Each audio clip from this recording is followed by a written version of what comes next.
சந்தேக குணம். சந்தேக குணத்தை ஜாதகத்துல கொடுக்கக்கூடிய கிரகம் சனி. சரிங்களா?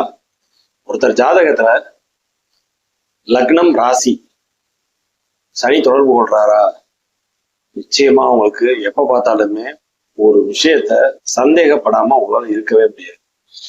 லக்னம் ராசியில சனி சம்பந்தப்பட்டாலோ பார்த்தாலோ, 7ஆம் இடத்துல சனி இருந்து நேர லக்னத்தை பார்த்தாலும், 4ஆம் இடத்துல சனி இருந்து லக்னத்தை பார்த்தாலும், 11ஆம் இடத்துல இருந்து சனி லக்னத்தை பார்த்தாலும் இந்த அமைப்பு இருக்கவே செய்யும்.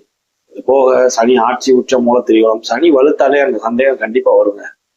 சரிங்களா? இது போக உங்களுடைய 6ஆம் அதிபதி யாருக்கெல்லாம் லக்னாதிபதியோட தொடர்புல இருக்கிறாரோ இல்ல லக்னத்தோட தொடர்பு கொள்றாரோ நிச்சயமா சந்தேக புத்தி ரொம்ப இருக்கும். சனிக்கு அடுத்தபடியா சந்தேகப்படக்கூடிய கிரகம் கேது. ஏன் ஏன் ஏன் எல்லாம் எப்படி நடந்துச்சு, அது எப்படி இது எப்படின்னு அந்த கேள்வியை எழுப்பக்கூடிய விஷயங்கள் கேது கொடுக்கக்கூடிய விஷயங்கள். அப்ப கேது ஒரு ஜாதகத்துல லக்னம் லக்னாதிபதி 1, 5, 9 சம்பந்தப்பட்டு சனியும் அதே மாதிரி 1, 5, 9 சேர்ந்திருந்தாலோ, சனி கேது சேர்ந்திருந்தாலும் சந்தேக புத்தி அதிகமா. சோ இந்த சந்தேகத்தை கொடுக்கக்கூடிய கிரகங்கள் சனி கேது தான் இல்ல ரொம்ப டாப் ப்ரியாரிட்டி. 1, 5, 9 சனி கேது இருந்தாலும் இல்ல தனிச்சு உட்கார்ந்து இருந்தாலும் இந்த ஒரு குணாதிசயம் வரும்.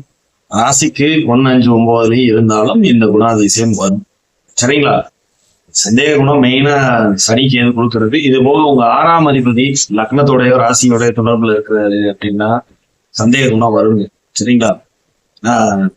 இது ஒரு லீடு எடுத்து பெருசா போற அளவுலாம் நான் பார்த்திருக்கேன் சில ஜாதகங்களுக்கு.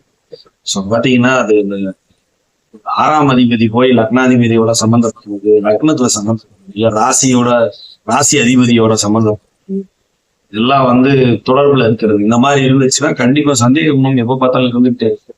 ஏன் ஏன் ஏன் அதை நான் இதை ஒரு கொஸ்டின் ரைஸ் பண்ணிக்கிட்டே இருப்பாங்க.